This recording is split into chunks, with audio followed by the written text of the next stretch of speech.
ముందుగా చెప్తున్నా, ఆర్టీఓలకు బ్రేక్ ఇన్స్పెక్టర్లకు సంపద్దండి.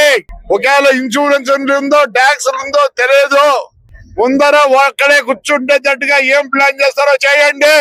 నేను మటుకు మా ఊర్లో జనవరి నుంచి మొత్తం చెక్ చేసి బండ్లను ఆర్డర్ చేపిస్తా, ఆల్టరేషన్ చేపిస్తా.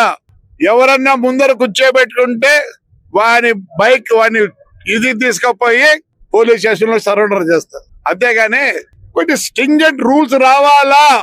నేను జనవరి నుంచి ఇంకోటి కూడా అనుకుంటున్నా, మోటార్ సైకిల్ లైసెన్స్ ఉండదు, వాడికి ఇన్సూరెన్స్ ఉండదు, ట్యాక్స్ అంటే ముందే కట్టి. అదేనా నేను చెప్పేది.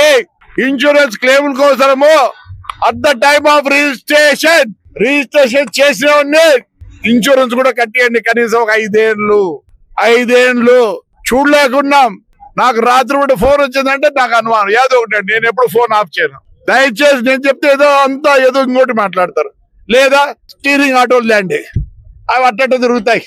ఎందుకు ఫ్రాక్షన్ ఆఫ్ సెకండ్ లో వాడు ఎక్స్పెక్ట్ చేస్తాడు తిరుగుతాది లేని. వాడు ఎక్స్పెక్ట్ చేసినట్టు నేను ఇక్కడ పక్కన కూర్చుంటేవాడు ఆటంకం చేస్తే అయితానాయి. నా బాధ అంతా అదే. ఏమని అంటే ఏందబ్బా ఈ నా కొడుకు ఆ నా కొడుకు ఇది చెప్పి తినాలా నా కొడుకు అంటారు. ఎస్, మీరు చేయనప్పుడు మేము చేయాలి. మా ఊరు జనం కోసం నేను చేయాలి.